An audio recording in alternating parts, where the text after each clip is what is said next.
ரிஷபராசி அன்பர்கள் இந்த வாரத்தில் உங்களுடைய ஒவ்வொரு நாளின் பணிகளும் கடமைகளும் ரொம்ப சிறப்பாக நடக்கும்.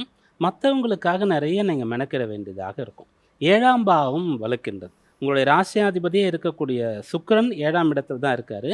அங்கே சூரியன் இருக்கார், புதனும் இருந்து கொண்டு இருக்கார். அங்கே இந்த கிரக சேர்க்கைகள் இருக்கிறதுனால நீங்கள் பேரண்ட்ஸ் சம்பந்தமாக, பெற்றோர்கள் சம்பந்தமாக உங்களுக்கு என்ன பொறுப்புகள் இருக்கோ பொறுப்பை உணர்ந்து செயல்படுவீங்க.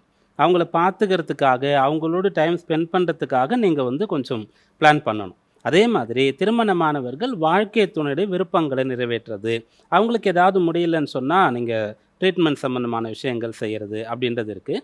வேலை பார்க்குற இடத்துல கூட நீங்கள் மற்றவங்களை ஹெல்ப் பண்ணுற மாதிரியும், சொல்லி கொடுக்குற மாதிரியும், சம்டைம்ஸ் அவங்க வேலையை நீங்கள் எடுத்து செய்கிற மாதிரியும் கூட இருக்கும். பிஸ்னஸ் பண்ணுறவங்கலாம் வேலையாட்கள் விடுப்பு எடுத்துடுவாங்க. அப்போ நீங்கள் கொஞ்சம் டைம் ஸ்பெண்ட் பண்ணி அங்கே இருந்து எல்லாத்தையும் பார்க்க வேண்டியதாக இருக்கும். அப்படியாக பொறுப்புகள் அதிகமாகும். மற்றவர்களுடைய வேலையை செய்ய வேண்டியது இருக்கும்.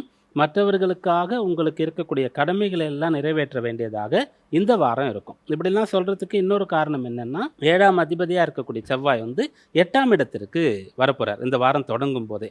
அதனால் நீங்கள் மற்றவங்களுக்கு ஹெல்ப் பண்ணிட்டீங்கன்னு சொன்னால் நீங்களும் ஹாப்பி, அவங்களும் ஹாப்பி. மற்றவங்களுக்கு ஏதோ ஒரு கஷ்டம் உங்களால் வருது, இல்லை மற்றவங்களுக்கு பண்ணுறதுக்கு நீங்கள் சுமையாக நினைக்கிறீங்கன்னு சொன்னால் 2 பேருக்கும் வருத்தமாக இருக்கும். அதனால் இந்த வாரம் பொதுநல நோக்கத்தோடு இருக்க வேண்டிய வாரமாக உங்களுக்கு இருக்குது.